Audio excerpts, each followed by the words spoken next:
সরকারি দলীয় নির্বাচিত সংসদ সদস্যরা সংসদ সদস্য হিসেবে শপথ গ্রহণ করলেও সংবিধান সংস্কার পরিষদের সদস্য হিসেবে শপথ গ্রহণ করতে অস্বীকৃতি জ্ঞাপন করেন।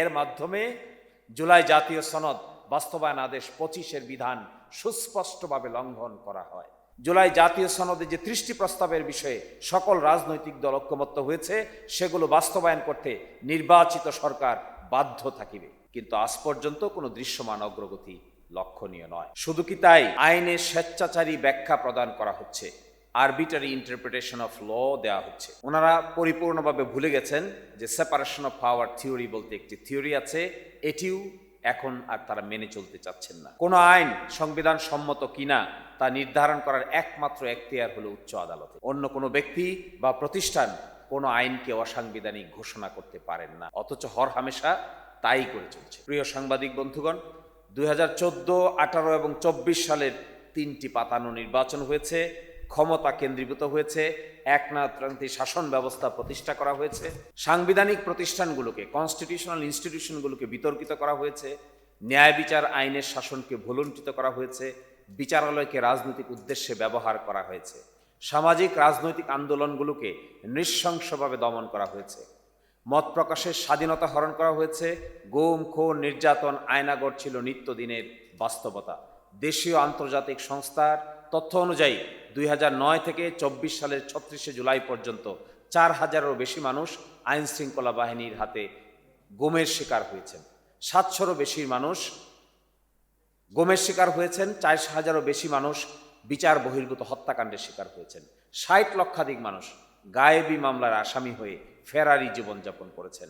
সভা সমাবেশ সংকুচিত করা হয়েছে, ভয়ের সংস্কৃতি বা সেন্স অফ ফিয়ার তৈরি করা হয়েছে। শুধু কি তাই, দুর্নীতি ও অর্থ পাচার ভয়াবহ রূপ ধারণ করেছিল। পাচার করা অর্থে কানাডায় বেগমপাড়া গড়ে তোলা হয়েছে, ব্যাংকিং খাতকে দেউলিয়া করা হয়েছে, অযাচিত ফোনে ভুইফোর ব্যক্তি বা কোম্পানিকে শত শত কোটি টাকা লোন দেওয়া হয়েছে, যা এখন ভয়ঙ্কর লোন ডেফল্টারের কেস কোর্টগুলোতে এসে হাজির হচ্ছে। ভয়ঙ্কর নভেম্বরের মতো ঘটনা ঘটেছে, কেন্দ্রীয় রিজার্ভ ব্যাংক রিজার্ভ চুরি হয়েছে, 16 বছরে প্রায় 30 লাখ কোটি টাকা মানি লন্ডারিং হয়েছে। একনায়কতান্ত্রিক শাসন ব্যবস্থাকে সুদৃঢ় করতে সংবিধানের 5ম সংশোধনী পাশ করা হয়েছে। 7-এর ক, খ অনুচ্ছেদের মতো বিধান সংযোজন করে মানুষের কণ্ঠ রোধ করা হয়েছে। সংবিধানের অনুচ্ছেদসমূহের প্রয়োজনীয় সংশোধনের রাস্তা বন্ধ করে দেওয়া হয়েছিল। বিলুপ্ত করা হয়েছিল সংবিধান সংশোধন সংক্রান্ত গণভোটের ব্যবস্থাও। পাশাপাশি 4 ক, 5ম, 6ষ্ঠ, 7ম তফসিল সংবিধানে যোগ করে কর্তৃত্বপরায়ণ শাসন ব্যবস্থা প্রতিষ্ঠা করা হয়েছিল। ফলশ্রুতিতে এক ব্যক্তির শাসন প্রতিষ্ঠা হয়েছিল। রাষ্ট্রের গণতান্ত্রিক চরিত্র, রিপাবলিকান ক্যারেক্টার পরিবর্তন হয়ে একনায়কতান্ত্রিক বা অথরিটেটিভ ক্যারেক্টারে রূপান্তরিত হয়েছিল। এভাবে বছরের পর বছর ক্ষমতার অপব্যবহার, নাগরিক স্বাধীনতা হরণ, নির্যাতন, নিপীড়নের হতাশ এবং গভীর ক্ষোভের জন্ম হয়েছিল। দীর্ঘদিনের সেই চাপা ক্ষোভ অবশেষে আগ্নেয়গিরির অগ্ন্যোৎপাতের মতো বিস্ফোরিত হয়ে 2024 সালের জুলাই মাসে প্রস্ফুটিত হয়। সেই বিস্ফোরণ কেবল ক্ষোভের বহিঃপ্রকাশ ছিল না, ছিল অধিকার, মর্যাদা ও গণতন্ত্র পুনরুদ্ধারের এক অদম্য জন আকাঙ্ক্ষার দুরন্ত বহিঃপ্রকাশ। পরিশেষে উত্তাল জনতার স্রোতে ভেসে যায় 16 বছর ধরে গড়ে ওঠা একনায়কতান্ত্রিক শাসন ব্যবস্থা। তাসের ঘরের মতো ভেঙে পড়ে ক্ষমতার মসনদ। অগণিত ছাত্র জনতার আত্মত্যাগ, পঙ্গুত্ব বরণ, নির্যাতন, দুঃসহ বেদনা বেদুর গল্প আর শহীদ আবু সাইদ, মুগ্ধ, ফায়াজ সহ 1400 শহীদের রক্তের সিঁড়ি বেয়ে আমরা ফিরে পাই নতুনভাবে পথ চলার প্রেরণা। রক্তক্ষয়ী অভ্যুত্থানের পর দেশ পরিচালনার জন্য একটি অন্তর্বর্তীকালীন সরকার গঠিত হয়। জনগণের সার্বভৌম ইচ্ছার বহিঃপ্রকাশ হিসেবে 3টি প্রধান লক্ষ্য, বিচার, সংস্কার এবং নির্বাচন নিয়ে সরকার পথ চলতে শুরু করে। তন্মধ্যে নির্বাচন সম্পন্ন হয়েছে, বিচার প্রক্রিয়া চলমান আছে, কিন্তু সবচেয়ে গুরুত্বপূর্ণ কাজ সংস্কার এখনো অধরাই থেকে গেছে। সংস্কারের লক্ষ্যে 2024 সালের 7 অক্টোবর অন্তর্বর্তীকালীন সরকার সংবিধান সংস্কার কমিশন গঠন করে। দীর্ঘ পর্যালোচনা ও মতবিনিময়ের পর কমিশন 2025 সালের 31 জানুয়ারি সরকারের কাছে তাদের প্রতিবেদন জমা দেয়। 2025 সালের 15 ফেব্রুয়ারি সকল রাজনৈতিক দলের অংশগ্রহণে গঠন করা হয় জাতীয় ঐকমত্য কমিশন। ওই ঐকমত্য কমিশনে দেশের 33টি রাজনৈতিক দল অংশগ্রহণ করে। ঐকমত্য কমিশন সকল রাজনৈতিক দলের সাথে আলোচনার মাধ্যমে জুলাই জাতীয় সনদ প্রণয়ন করেন। জুলাই জাতীয় সনদের সংস্কার সংক্রান্ত সর্বমোট 84টি প্রস্তাব অন্তর্ভুক্ত করা হয়। তন্মধ্যে 47টি প্রস্তাব ছিল সংবিধান সংক্রান্ত এবং বাকি 37টি প্রস্তাব ছিল আদেশ, অধ্যাদেশ এবং বিধি দ্বারা প্রণয়ন করার জন্য। প্রশ্ন উঠে, এই সনদ বাস্তবায়নের পদ্ধতি কি হবে? কোনটি সবচেয়ে বেশি টেকসই এবং কার্যকর পদ্ধতি হিসেবে পরিগণিত হবে? এরই ধারাবাহিকতায় 2025 সালের 13ই নভেম্বর মহামান্য রাষ্ট্রপতি জনগণের সার্বভৌম ক্ষমতা বলে জুলাই জাতীয় সনদ সংবিধান সংস্কার বাস্তবায়ন আদেশ 2025 জারি করেন। এই আদেশের মাধ্যমে জুলাই জাতীয় সনদ বাস্তবায়নের পূর্ণাঙ্গ রোডম্যাপ নির্ধারণ করা হয়। আদেশের 3 নম্বর অনুচ্ছেদ অনুযায়ী বলা হয়, জনগণের সার্বভৌম ক্ষমতার প্রয়োগের উদ্দেশ্যে এই আদেশ এবং জুলাই জাতীয় সনদের সংবিধান সংস্কার সম্পর্কিত অংশ গণভোটে উপস্থাপন করা হবে। গণভোটের প্রশ্ন কি হবে তা নির্ধারণ করা হয় 4 নম্বর অনুচ্ছেদে। গণভোটের প্রশ্নে বলা হয়, হা ভোট বিজয়ী হলে তত্ত্বাবধায়ক সরকার সহ অন্যান্য সাংবিধানিক প্রতিষ্ঠান জুলাই জাতীয় সনদ অনুযায়ী ঢেলে সাজানো হবে। আগামী জাতীয় সংসদে হবে দ্বিকক্ষ বিশিষ্ট, যেখানে উচ্চকক্ষ থাকবে 100 সদস্য বিশিষ্ট। এছাড়া জুলাই জাতীয় সনদে যে 30টি প্রস্তাবের বিষয়ে সকল রাজনৈতিক দল ঐক্যমত্য হয়েছে, সেগুলো বাস্তবায়ন করতে নির্বাচিত সরকার বাধ্য থাকিবে। 5 নম্বর অনুচ্ছেদে বলা হয়, জাতীয় সংসদ নির্বাচনের দিনেই একটি গণভোট অনুষ্ঠিত হবে। 7 নম্বর অনুচ্ছেদে বলা হয়, গণভোট হা হলে, ভোট বিজয়ী হলে জাতীয় সংসদ নির্বাচনে নির্বাচিত প্রতিনিধিগুলোর সমন্বয়ে একটি সংবিধান সংস্কার পরিষদ গঠন করা হবে। এই পরিষদ প্রথম অধিবেশন থেকে 160 দিন কার্যদিবসের মধ্যে জুলাই জাতীয় সনদ ও গণভোটের রায় অনুযায়ী সংবিধান সংস্কার কাজ সম্পন্ন করবেন। গণভোট গ্রহণের কার্যপদ্ধতি নির্ধারণের লক্ষ্যে 25 নভেম্বর 2025 গণভোট অধ্যাদেশ 2025 জারি করা হয়। উল্লেখ্য, জুলাই সনদ বাস্তবায়নের লক্ষ্যে গণভোট আয়োজন কিংবা এর পদ্ধতি নিয়ে সে সময় কেউই কোনো প্রশ্ন উত্থাপন করেননি। সবাই একযোগে গণভোটের সিদ্ধান্ত অনুযায়ী সংবিধান সংস্কারের কথা বলেছিলেন। আদেশের নির্ধারিত পদ্ধতিতে 12 ফেব্রুয়ারি 2024 তারিখে জাতীয় নির্বাচনের পাশাপাশি একই সময় সংবিধান সংস্কার তথা জুলাই জাতীয় সনদের ওপর ঐতিহাসিক গণভোট অনুষ্ঠিত হয়। সংশোধিত চূড়ান্ত ফলাফল অনুযায়ী গণভোটের ভোটদান হার ছিল 60.26%।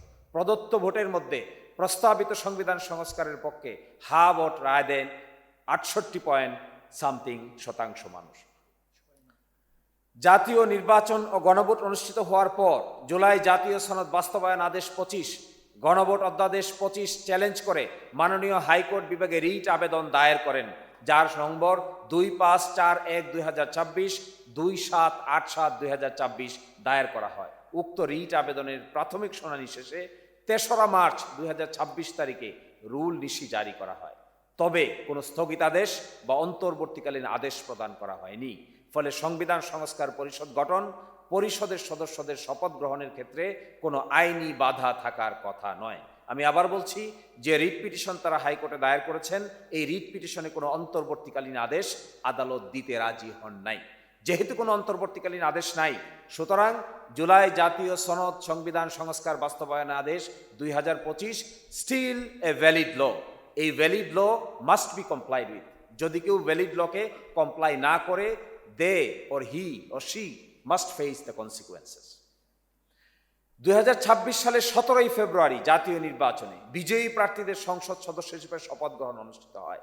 জুলাই জাতীয় সনদ বাস্তবায়ন আদেশ 25-এর 8 নম্বর অনুচ্ছেদ অনুযায়ী একই অনুষ্ঠানে তাদের সংবিধান সংস্কার পরিষদের শপথ নেওয়া গ্রহণের কথা ছিল, কিন্তু সে অনুযায়ী নির্বাচনে বিরোধী দলীয় জোটের নির্বাচিত প্রতিনিধিরা একই সঙ্গে সংসদ সদস্য ও সংবিধান সংস্কার পরিষদের সদস্য হিসেবে দ্বৈত শপথ গ্রহণ করেন। কিন্তু এরপর আমরা দেখতে পাই সুপ্রিম কোর্ট সচিবালয় বিলুপ্ত করা হয়। একই সঙ্গে সংস্কারের অংশ হিসেবে প্রণীত মানবাধিকার কমিশন আইন বিলুপ্ত করা হয়। গুম খুন অধ্যাদেশ বিলুপ্ত করা হয়। সুপ্রিম কোর্ট সচিবালয় অধ্যাদেশের সাথে বিচারক নিয়োগ অধ্যাদেশ বিলুপ্ত করা হয়। দুর্নীতি দমন কমিশন অধ্যাদেশ বিলুপ্ত করা হয়। গণভোট অধ্যাদেশ বিলুপ্ত করা হয়। অপরদিকে স্থানীয় সরকার সংক্রান্ত ক্রান্তিকালীন অধ্যাদেশ সমূহে যেগুলোতে স্থানীয় সরকারের পরিবর্তে প্রশাসক নিয়োগ করার বিধান সংযোজন করা হয়েছিল সেগুলো সংসদে বহাল তবিয়তে পাশ করা হয়। সম্প্রতি দেশের সর্বোচ্চ আদালত মাননীয় আপিল বিভাগ পঞ্চদশ সংশোধনীর মামলার রায় ঘোষণা করেন। 2024 সালের গণ অভ্যুত্থানের পর এই সংশোধনীর বৈধতা চ্যালেঞ্জ করে সুজনের সম্পাদক জনাব বদিউল আলম মজুমদার একটি রিট আবেদন দায়ের করেন। উক্ত রিট আবেদন শুনানি শেষে 2024 সালের 17 ডিসেম্বর হাইকোর্ট বিভাগ তত্ত্বাবধায়ক সরকার ব্যবস্থা গণভোট সংক্রান্ত বিধান ফিরিয়ে আনার আদেশ দেন। পাশাপাশি সংবিধানের 7-এর ক, 7-এর খ, সংবিধানের 44-এর 2 অনুচ্ছেদ বাতিল ঘোষণা করেন। উক্ত রায়ের বিরুদ্ধে 3টি আপিল দায়ের করা হয়। প্রাথমিকভাবে পুরো সংবিধান সংশোধনী বাতিলের আলোচনা আসলেও অবশেষে নানাবিধ সাংবিধানিক ও আইনগত জটিলতার সৃষ্টি হতে পারে ভেবে হাইকোর্টের রায়কে পরিপূর্ণভাবে বহাল রাখা হয়। আর সেই সময় আদালত সিদ্ধান্ত নেন যে জাতীয় নির্বাচন পর্যন্ত শুনানি স্থগিত রাখা হবে। ইলেকশনের আগে শুনানিতে আসছিল তখন, এবং গণভোট জনগণের সিদ্ধান্তের পরিপ্রেক্ষিতে পরবর্তী সিদ্ধান্ত গ্রহণ করা হবে। অবশেষে 26 সালের 9 জুলাই 3 দিনের শুনানি শেষে মাননীয় আপিল বিভাগ প্রধান বিচারপতির নেতৃত্বে আপিল সমূহ খারিজ করে হাইকোর্টের রায় বহাল রাখেন। এর ফলে সংবিধানের 7-এর ক, 7-এর খ অনুচ্ছেদ বাতিল হয়, তত্ত্বাবধায়ক সরকার ব্যবস্থা পুনঃপ্রতিষ্ঠিত হয়, সংবিধান সংশোধনের ব্যাপারে গণভোটের বিধান পুনর্বহাল হয়, মৌলিক অধিকার বলবৎ করার ব্যাপারে হাইকোর্টে রিট পিটিশন দায়ের করার একমাত্র ফোরাম নির্ধারণ করা হয়। তবে পঞ্চদশ সংশোধনীর অবশিষ্ট বিষয়গুলো সম্পর্কে সিদ্ধান্ত নেওয়ার দায়িত্ব জাতীয় সংসদের ওপরেই ন্যস্ত করা হয়। পরিস্থিতি বিবেচনায় এটি নিঃসন্দেহে একটি সঠিক ও কার্যকর সিদ্ধান্ত। এর রায়ের পর এখন সংবিধান সংস্কার ও জুলাই জাতীয় সনদ বাস্তবায়নের পথ সুগম হয়েছে। সমগ্র জাতির প্রত্যাশা পূরণের এটিই মোক্ষম সময়। কতিপয় আইনি প্রশ্ন বারবার উত্থাপিত হচ্ছে, যথা